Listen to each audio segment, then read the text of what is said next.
Now we get to the compound shapes. We're on student book page 232 now. Let's see how we find this area. How many shapes can we remove from this? Good enough. The book has broken up the shapes for us. It has rectangle A, rectangle B, and rectangle C, but it has labeled it with colors. The first one at the top is blue, the second one is red, and the third one is green. Now look, this is the same shape. It is the same compound shape, but it has broken it into three different shapes. Remember I said to you, the first thing you do, separate the shapes into the simple shapes and find the area of each one. Then you now add all together. Let's see the blue rectangle. The blue rectangle is just simple enough because it has a width, or no, pardon me, a length of 3 centimeter. Can you see that right up there?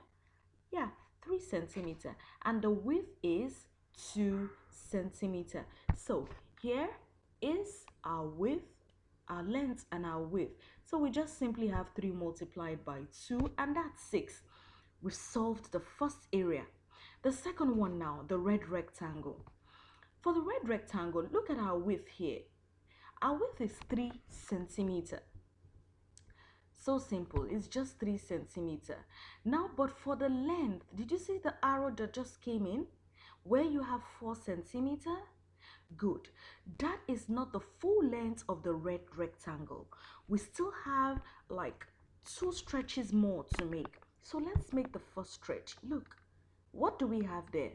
The equivalent length we have up there is 3. So definitely the next length here would be 3. So 4 plus 3 is 7. But that's not all. The red rectangle still goes on ahead this way.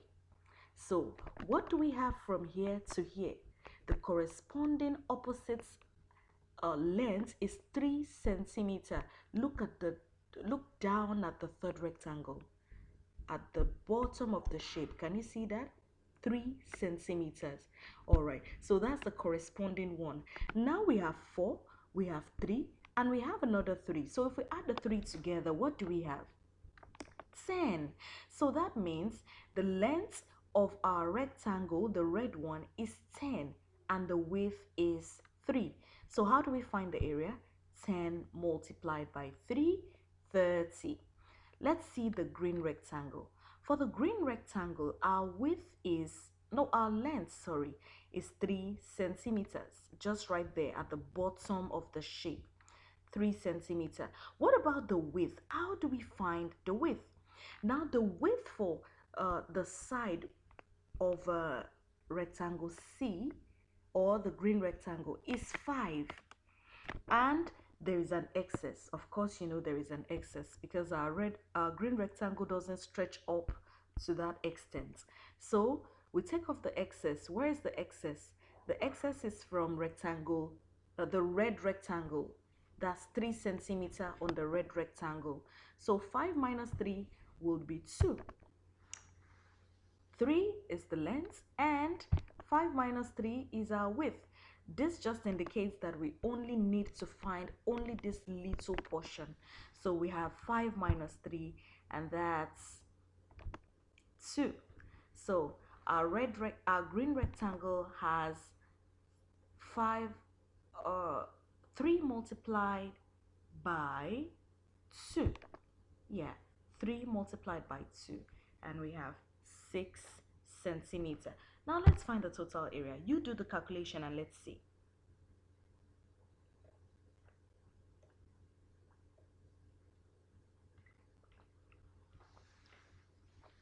All right, you have your answer. So easy. Add everything up together and we have 42 centimeters. Now let's see if we can still have some more work to do. Okay, here is student book page 233. I guess this should be the last page on our student book. And probably tomorrow we'll go to the workbook after we finish this. Now, let's find the area of this shape. How many shapes can we make out of this compound shape? Let's try to see. I think we can make out three rectangles from this. And let me cut out the three rectangles. I'll have my rectangle 1, rectangle 2, and rectangle 3 this way. This is how I'm going to have it. Now let's try to solve for rectangle 1 first, the area. For rectangle 1, I think rectangle 1 is just cut off this way. So I've separated all my rectangles. Can you see? Rectangle 1, 2, and 3. This is just the way each of the shapes is when separated. So let me find the area for my rectangle 1. My rectangle 1 has a length of 5 centimeters and a width of 7 centimeters. So this is quite easy. My rectangle 1 is going to be 5 times 7, and that's 35 centimeter square. That makes it easy. That is solved. Now let me solve for rectangle 2. For rectangle 2, my width is 4 centimeter. Can you see that? 4 centimeter. And my length is 13 centimeter, but there is an excess. Of course, you know there is an excess. The excess is from rectangle 1. And how many centimeters? By how many centimeters do I have the excess? 5, because the corresponding width or the corresponding length on rectangle 1 is 5. So definitely the lower part too will be 5. So 13 minus 5 now is what I have to find only this part. 13 minus 5 will be 8 centimeter.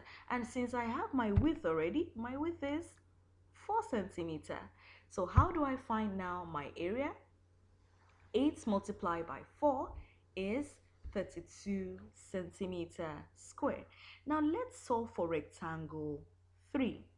For rectangle 3, what is our length and our width? We don't even have any length. Oh, we do have the length. The length is 10. Can you see the length? Right here, 10 centimeters. What about the width? How do I find the width? Now, let me look at the width on rectangle 1. Can you see the rectangle 1? All right, the 7 centimeter I have on rectangle 1 is the full length of the shape. But I have to take out 2 excesses to find only rectangle 3. Do you know the first excess I have to take away? The first excess is on rectangle 2, that 4 centimeter. I have to cut it off from 7 centimeter. So if I deduct 7 from 4, I'll have 3 left. But that's not all. I still have another excess. The other excess I have is, alright, this arrow just comes in to let you know that this is the only part I need. Okay, now the other one I have to take away is the 1 centimeter, that tiny 1 centimeter you see up at the top of rectangle 3. Okay, I also have to cut it off. Now I have done 7 minus 4. I have 3. Now 3 minus 1 is 2. Okay, so that means my rectangle 3 will be 2 centimeter. That's the width. So let's multiply, excuse me please. 10, which is my length, multiplied by 2 is 20 centimeters. What do we do next? Add everything together. And when we add, we have 87.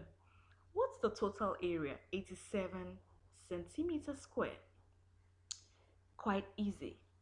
So that's the answer, 87 centimeters square. Now let's go on to the next one. Here I can equally cut out, let's see how many shapes I can make. I can equally get 3 rectangles from this. 3 rectangles, yes. Now, let's do rectangle 1, rectangle 2, and rectangle 3. We'll start demarcating or separating them soon. Let's find for rectangle 1. This is where we have our rectangle 1. Just cut off this way. You see the line? All right, let's find the length and the width. This is so easy because we already have the length is 3 centimeter and the width is 12 centimeter. Do you see that? So 3 multiplied by 12 is 36 centimeter square. Now, what about rectangle 2? Let's see where we have it cut off. Yeah, let's separate it. So now we have rectangle 2. What is our length and what is our width? We don't seem to have any length and we don't seem to have any width, but we have corresponding opposites, widths and lengths that can help us. Look at rectangle 3. Can you see that the length of rectangle 3 is 8 centimeter? Good. Now, to find rectangle 2, the length of rectangle 2, what do we need to do? The total length of rectangle 3 has an excess of 2 centimeter on rectangle 2. All right? So, what we just simply do is take the 8 centimeter and subtract it from that excess 2 centimeter at the top. So we have 6. It means we have successfully gotten the length for rectangle 2, 6 centimeter. Now let's find the width. To find the width, look at the way we did on the first question, 3A. There's a similar thing we are going to do here. On our rectangle 1, the total side is 12 centimeter. All right, now let's start cutting out the excesses because we only need the width for rectangle 2. So let's start cutting out the excesses. The first excess is rectangle 3. So let's cut that out. 12 minus 4 is 8. Okay, which other excess do we have? We have an excess right here on this 1 centimeter. 8 minus 1 is 7. We equally have one more excess. Do you see the excess? The excess is on 4 centimeter, right where rectangle 1 is at the bottom. All right, so we equally take that out and we have 3 centimeters left. This is the last excess I was talking about. All right, so when we deduct 12 from, or we minus 12 minus 4, we have 8. 8 minus 4, we have 4. Then 4 minus that little one at the top is 3. So now we have 3 centimeters. It means the width of rectangle 2 is 3 centimeters. Now we have our length and we also have our width. So let's multiply. We have 2, or 6 rather, multiplied by 3, that's 18 centimeter square. Now the final one, rectangle 3. Our length, is 8 centimeter. What about the width? The width is 4 centimeter. That's also very easy. So for our rectangle 3, 8 multiplied by 4 is 32 centimeter square. Let's add all together. What's our area? 86 centimeters square. Do you see that it's so easy to find the areas when you cut off all the shapes and make them independent shapes? Find the area of each one and then you can now add everything together. Alright, well students, let's see what we've learned today. Today, we've been able to learn to find the missing sides of a shape. We also learned to calculate the areas of compound shapes. And this brings us to the end of today's lesson, students. We'll have another interesting time tomorrow. We'll focus more on the workbook tomorrow and we'll see how far we can go. So don't forget to stay safe, eat healthy food, and always sanitize your hands. Wash and sanitize. So we have another lesson again tomorrow, students. Take care of yourselves and have a great day. Bye.